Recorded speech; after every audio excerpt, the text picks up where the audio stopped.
Hello students, आज आपका सबसे इम्पोर्टेंट टॉपिक शुरू हो रहा है, जर्नल। सबसे पहले जर्नल होता क्या है? Journal is a book of prime entry और a book of original entry in which transactions are recorded I first recorded in a chronological order और इन सीक्वेंस। यानी जिस हिसाब से ट्रांजेक्शन्स हुई है, किसी महीने को किसी महीने को बेस मान लेते हैं। जनवरी 1 में कौन सी हुई, जनवरी 5 में, 6 में, 7 में, एंड सो ऑन। इसी तरह से पूरी ट्रांजेक्शन्स को जो एक महीने में हुई हैं उन सबको हम सीरियल वाइज रिकॉर्ड करेंगे। उसके बाद उन ट्रांजेक्शन्स को जर्नलाइज किया जाता है। यहाँ लिखा हुआ है ना, जर्नल एंट्री। जब कोई ट्रांजेक्शन हुई तो वो जर्नल एंट्री। जब उसको आप रिकॉर्ड करेंगे उसको क्या बोलेंगे? जर्नल। फॉर्मेट ऑफ जर्नल, सबसे पहले डेट का कॉलम, पर्टिकुलर, एल एफ का मतलब होता है लेजर फोलियो। क्या होता है? Ledger folio. उसके बाद डेबिट का कॉलम और उसके बाद क्रेडिट का कॉलम। ठीक है, ये ट्रांजेक्शन कैसे करनी है वो मैं आपको बताऊंगा।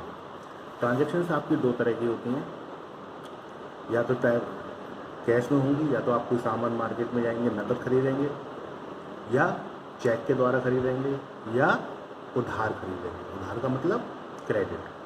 ठीक है, यानी कि ट्रांजेक्शन दो तरह से हो सकती हैं, या तो नकद या उधार। नकद कैश या बैंक से होंगी, उधार क्रेडिट से। ठीक है, ये नहीं कि हम दुकान पे गए, सामान लिया और लेके भाग गए, ऐसा कुछ नहीं।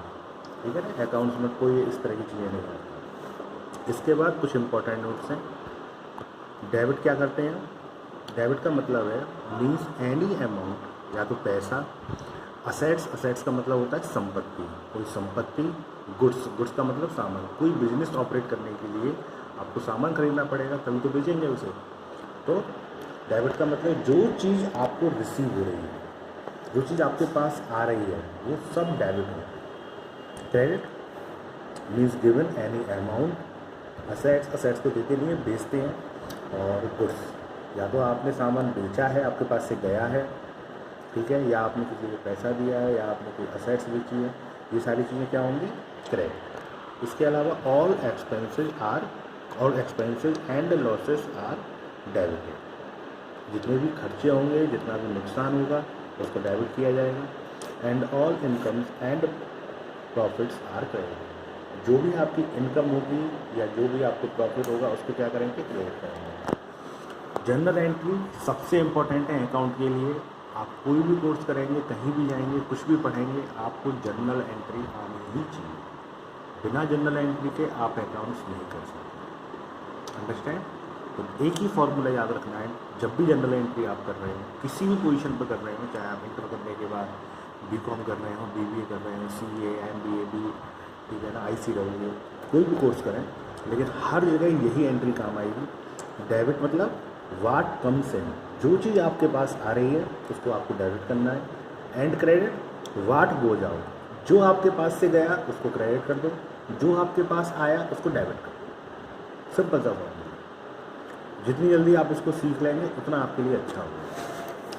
कुछ ट्रांजेक्शन्स मैंने लिखी हैं, देख लीजिए इसे। Cash purchase, cash sales, paid salary, paid tax. Cash purchase का मतलब सामान खरीदा। भाई जब सामान खरीदेंगे तभी तो बेचेंगे, तो किसी ना किसी होल सेलर से आपने वो सामान खरीदा है, तो कैश परचेज 500 रुपये का। कैश सेल्स 800 रुपये का। पेड सैलरी दी है आपने, आपके एम्प्लॉय काम करते हैं, आपने उनको सैलरी दी 100 रुपीज़ की। And paid interest 100। ठीक, इसमें 3 एंट्रियाँ देखेंगे। कैश परचेज, जो आपने सामान परचेज किया होगा, तो आपके पास क्या आया? सामान आया। सामान का नाम दिया है? नहीं दिया, तो इसे क्या मानेंगे? परचेज। क्या मानेंगे? परचेज। तो इसकी ट्रांजेक्शन होगी परचेज अकाउंट डेबिट। जब भी किसी चीज़ को डेबिट करते हैं तो ऐसे ही लिखते हैं, परचेज अकाउंट, ये A/C लिखा हुआ है, डेबिट। सामान आ गया आपके पास से, क्या गया? जब सामान खरीदेंगे तो पैसा गया, तो पैसे को लिखते हैं to cash account. Purchase account debit to cash account. Debit के पैसे डेबिट में, क्रेडिट के पैसे एक लाइन छोड़ के क्रेडिट किया, नीचे वाली लाइन क्रेडिट की है, ऊपर वाली लाइन डेबिट की है। तो पर डेबिट का पैसा डेबिट में लिख दिया आपने, क्रेडिट का पैसा क्रेडिट में लिख दिया। कन्फर्म? पक्का? LF का कॉलम खाली रहेगा। इसका क्या यूज होता है ये मैं आपको बाद में बताऊँगा। इसके बाद अगली एंट्री है कैश सेल्स, यानी कि आपने सामान बेचा 800 रुपये। क्लियर? जब सामान बेचेंगे तो क्या आएगा आपके पास? कैश आएगा। और जो चीज़ आती है उसको क्या करते हैं? डेबिट। मैंने लिखा कैश अकाउंट डेबिट, कैश को डेबिट कर दिया। क्या गया? सामान। सामान का नाम नहीं पता तो टू सेल्स, तो cash account debit to sales. ये इसका फॉर्मेट है, याद रखना है। हर ट्रांजेक्शन के बाद लाइन खींचनी चाहिए जिससे वो सेपरेट हो जाए। डेबिट का पैसा डेबिट में, क्रेडिट का पैसा क्रेडिट। कन्फर्म?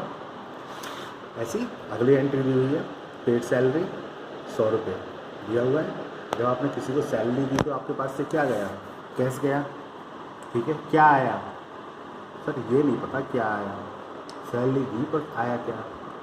जब किसी व्यक्ति को सैलरी देते हैं इसका मतलब हमने उससे, उस व्यक्ति ने हमारे लिए सर्विस प्रोवाइड की है, उसने हमको सेवाएं दी है।